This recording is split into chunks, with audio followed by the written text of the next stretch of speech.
sitting here in front of the City Hall of Aurora, Missouri.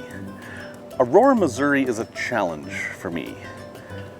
I know there's a story here, I just have to figure out exactly what it is. Unfortunately, if I look back into the history of the town, the stories are pretty dark. Here's a time capsule. It says Aurora, Missouri, platted May 9th, 1870. In 1885, Galena ore was discovered, starting a mining boom that lasted through 1910. This is site of first City Hall, which burned in 1913. The present City Hall was built in 1918. Monument rock is from Aurora mines. In 1865, Tennessee immigrant Thomas Lyle's crew discovered lead while they were digging a well on his property. In 1886, surface mining began and then went underground as high-quality galena and zinc ore were found. Miners came from all over, particularly from Ireland and Italy, and the town's population swelled to 10,000 by the year 1900. The railroad came to town with the mines, and Aurora had secured itself a place on the map. And then the trouble started. The Barker family moved to town and had children. I'd say Ma has the best hand. I'll scare you! Remember Ma Barker? She lived in Aurora, and her 4 sons lived short but brutal lives of crime. All of them died by gunfire.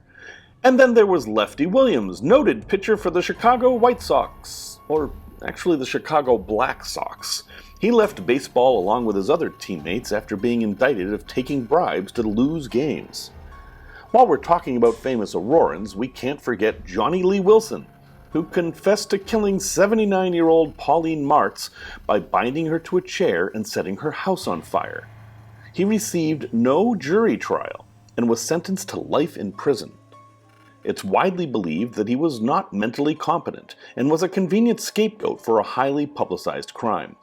He was exonerated and freed nearly 10 years later. There's a link in the description to the whole story, and I'm afraid it doesn't get any better. And finally, there's Fraser Glenn Miller Jr., a notorious white supremacist who moved to Aurora to start a white supremacist newsletter, and eventually shot up a Jewish community center in Overland Park, Kansas. Again, this story doesn't get any better with details. And one of those details is perhaps the thing that Aurora was most known for: the Menace. Starting in 1911, the weekly newspaper was published in Aurora, Missouri. Its circulation grew to be larger than any newspaper in New York or Chicago. The tracks that once carried away riches from the mines now delivered endless rolls of newsprint and carried printed materials all over the country. And while that's all fine, the problem is what the paper was. A bigoted anti-Catholic rag launched as a response to growing Catholic immigration from the mines. And all this was while there was a Catholic church operating in Aurora. So that's our starting point. But now that we're here, let's see if we can find something else. This is the site of the Menace, the newspaper. Before that, it was a famous opera house. Today, it's nothing. In fact, the building that the Menace was in has been replaced with this one. Around the turn of the 20th century, Missouri farmers banded together and created the Missouri Farmers Association, known today as the MFA. They banded together so that they could get a fair price for their crops and buy things collectively. Given Aurora's access to the railway, they decided to build a feed mill here, and it was one of the largest in the world. And it's still operating today, and you can find it on the outskirts of town. Aurora's architecture reflects the 150 years that it's been in existence. There are tall buildings, small buildings, buildings designed like they're in the Old West, some of them with false fronts, and some of them with more modern, yet still rustic fronts. Any town that has a dress store must have something going on. And you can even find some of those old purple skylights that light up basements. Sun turns the glass purple over time. And you will notice more and more murals being added to beautify old walls. There's even a nicely preserved example of mid-century modern in this repurposed supermarket or shopping mall here. The town does have a newspaper, and it's still in operation. The Aurora Advertiser publishes every week. Aurora has everything it needs. It has its own school district. It has a modern fire department and a civic center that includes the fire department and the police station. It's obvious they take a lot of pride in these things, but I wanted to know more, so I visited the Aurora Chamber of Commerce and Historical Museum. Now, in my experience, most historical museums are closed, and I wasn't sure that I was going to be able to get in and learn anything more about the town. But the grounds were nice. And there's another mural. On the grounds, I noticed this peculiar sign. It's a dog, and it says, "Don't kick our dog?" I wonder what that means. Maybe we can find out. Let's give it a shot. As luck would have it, the door was open, and I found myself in the very nicely preserved interior of the old train station. And in the lobby, well, there's a model train set of the town. You may recognize some of the buildings we've already shown. So I signed in and explored the museum, wondering just what "Don't Kick Our Dog" might mean. The museum had artifacts from the last 100 or 150 years of the town's existence, and every aspect of the town was present in one form or another, with the exception of those dark things I mentioned earlier. The military pride in the town was clear, and it turns out that did have something to do with the Houn dog. I found this lovely old realtor's book that was designed to lure people to Aurora, and it basically was a scrapbook of all the things the town was proud of. The mines, the industry, the architecture. Some very nice homes were to be found in Aurora, Missouri.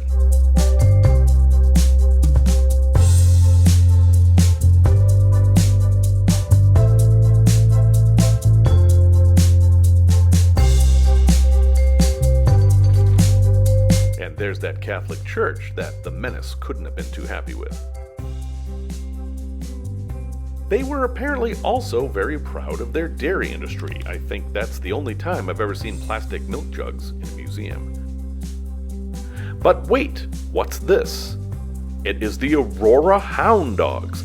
It turns out that the Hound Dogs are the high school mascot, but there is a very long story behind how they got that way, involving the military, the Missouri Spotted Hound Dog, a massive fight, marching bands, and if you want to know the whole story, there's a link in the description. As I was leaving the museum, I was happy to run into the person who ran the Chamber of Commerce, and we had a long conversation, and I learned that the town was actually growing. People were moving in, the population was up, and there were even new businesses coming in. Aurora, Missouri is the perfect place to live if you don't want the big city and you don't want to be too rural.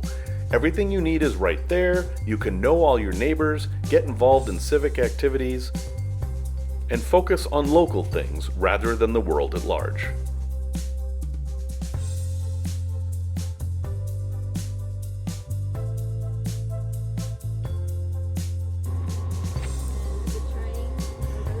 Yeah, the town wouldn't be here if it wasn't for the train, that's for sure.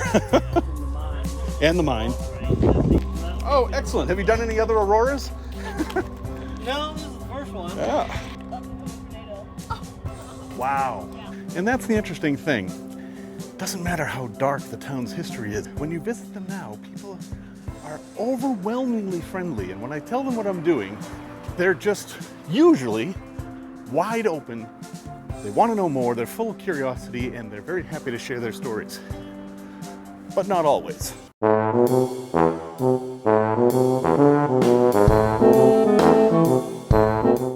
I have to say I'm rather impressed. It just goes to show you that all these little towns do have stories, and almost always you can find a good story. Aurora, Missouri is growing. This small town has its share of decay, but it is on the upswing. Real estate prices are up, businesses are moving in, and spirits are high. Quick story about my first trip to Aurora, Missouri in 2019. I drove around the town. It was after 5 o'clock on a weeknight, and I couldn't find anybody. All the businesses were closed. There were no people anywhere. I couldn't figure it out until I went to the Little League fields on the outskirts of town, and everybody was there. Everybody. This is that kind of a town. Thank you very much for watching, and don't miss the next episode where we're going to investigate a flashing light in a courthouse and an unusual bookstore, both of which could have an impact on your life. Cheers. Catch you down the road. Who's going to show us around your store? Hi, welcome to Susan. This is our